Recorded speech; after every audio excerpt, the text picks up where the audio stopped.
Welcome back to the Honda Resource. On today's episode, I have a first generation Honda CRV in here. I'm going to be replacing both front lower control arms. This particular vehicle is a 1998, but the information is the same from 1997 to 2001. If you'd like to see some more DIY repair tips and tricks for the first generation Honda CRV, be sure to check it out up here. I'll put a link right up here. In this episode, I'll show you the tools that you'll need, and I'll provide you the knowledge so that you can do this right at home in your garage. Stay tuned, let's get to the video.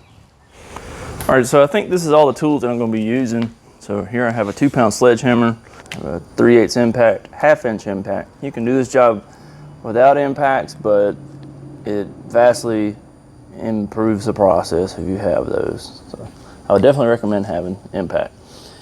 I have a 12mm socket for my 3/8. I'll use that to get the sway bar off. I have a 4.5mm Allen. I'll also use that on the sway bar. I have a 17mm 1/2-inch drive, 19mm 1/2-inch drive, 21mm 1/2-inch drive, and I have a ratchet. I barely use it in this process, but it helps to have it. I have a pair of cutoff pliers to remove cotter pin, 19mm, 17mm. This one's ratchet, this one's non-ratcheting, and I also have a 14mm. I don't actually use the 14 in this process on mine because I have aftermarket sway bar end links. So if you had factory sway bar end links, you'll need the 14mm. So hopefully that's all the tools that we need in this process. If not, it'll be covered in the video. So in this video, we're going to be replacing the lower control arms, and if you look, you can see the play in it that we have. So that's the passenger side, and you can see on the driver's side it has the same play in it here. Definitely not good.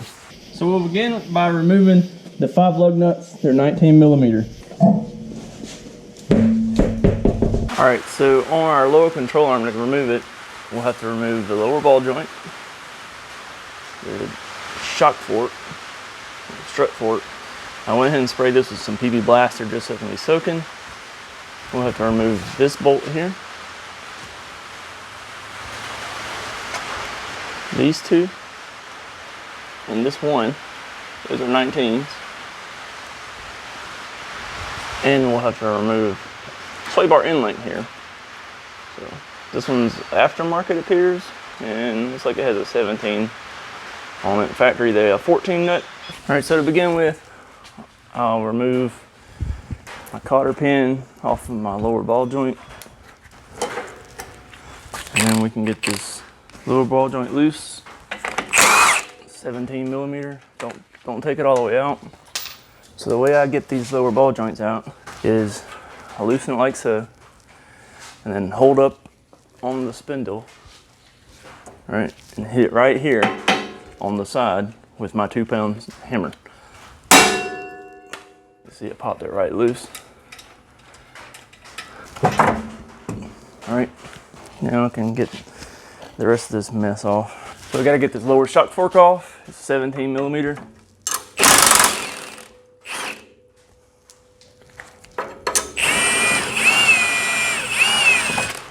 Now, I recommend going ahead and taking the sway bar end link off. The sway bar end link is there. These can be kind of difficult to get off sometimes. It has a little Allen key in the end of it. If you put an Allen in there, it helps to hold the center part while you turn the outer part. So this one, the center part is a 4.5mm.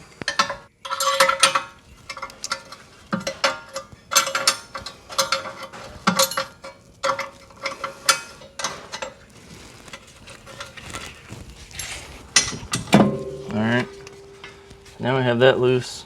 All right, so now gotta remove this bolt.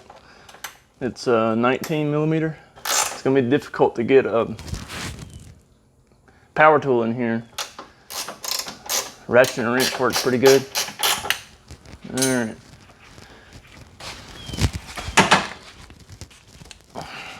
And lastly, we got the 3 bolts back here, and they're 19mm.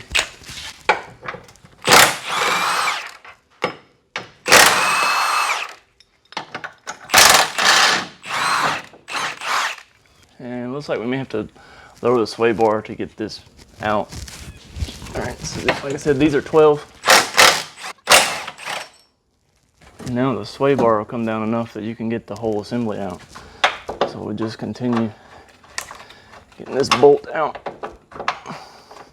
So it looks like I may have to put a jack under the transmission and lift it up a little bit to get that bolt out because it's hitting on the transmission. And it's not allowing the proper clearance to be able to get it out. All right, so I used my jack to jack up on that ever so slightly. And hopefully we can get the bolt right out. All right, so here's our old control arm, and you can see this bushing is just obliterated. It's done. So I don't have the new parts yet, so I figure I'll just go ahead and remove the driver's side one too, because it's toast also, and put you guys on time lapse for that.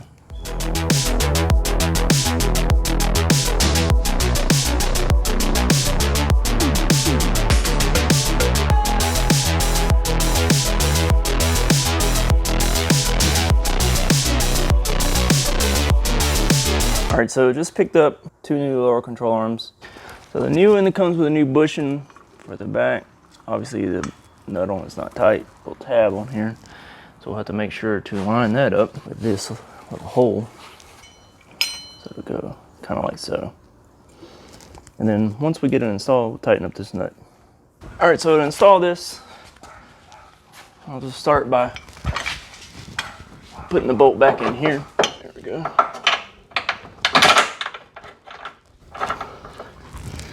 All right, and then like I said, it has this little tab on here, and that goes down. So you can see the little tab here is, hopefully you can see it, it's down though.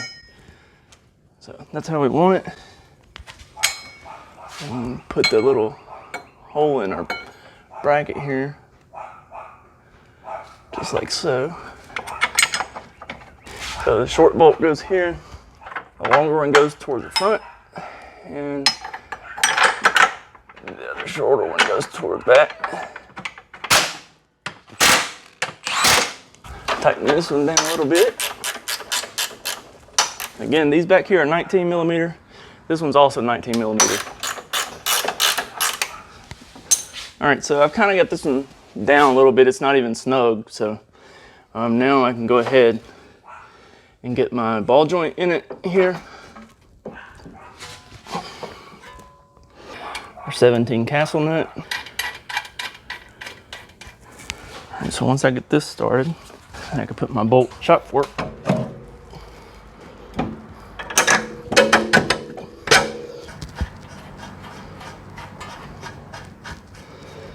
All right, stick my, then I can put my sway bar in link.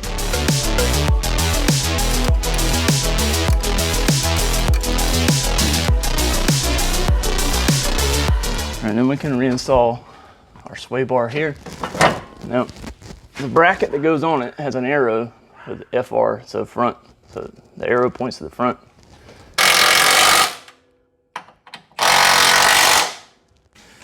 And tighten up the lower ball joint. Install a new cotter pin. All right, so before I tighten the shock fork, this bushing or this bushing down on the back side here, I'm gonna reassemble the other side, set the whole car down. That way the bushings are set to where they typically ride. So if I tighten them down here and I set the car down, it's gonna tilt them ever so slightly and it may put some strain on the bushing. So since it's new, I'm just gonna set the car down and let it settle to where it needs to be, and then tighten them down with the car on the ground.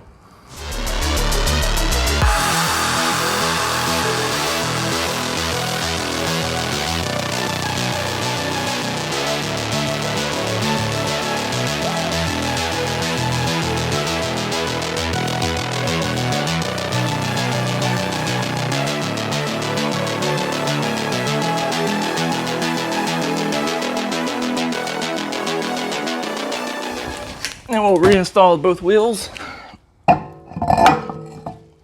So on the lug nuts, you always want to tighten a crisscross pattern. Don't ever just go in a circle. So we'll start here and go here, then here. then here, then here. All right, then we'll install the wheel over here.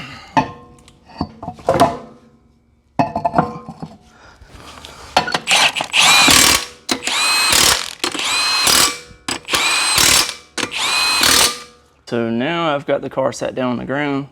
I'm gonna roll it forward just a little bit and then tighten all the lower control arm bolts and stuff. All right, so now we got it on the ground.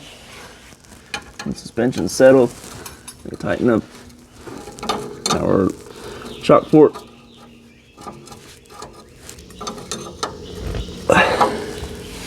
All right, so the shock port here was 17 millimeter. And then we need to tighten up our bolt here, 19 millimeter.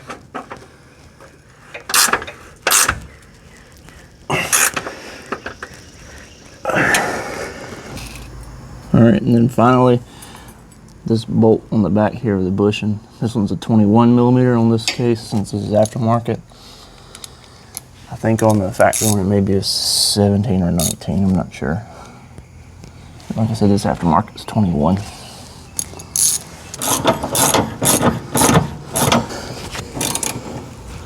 All right, and then do the same for the other side. So I just did the passenger side, and I'm gonna do the driver's side.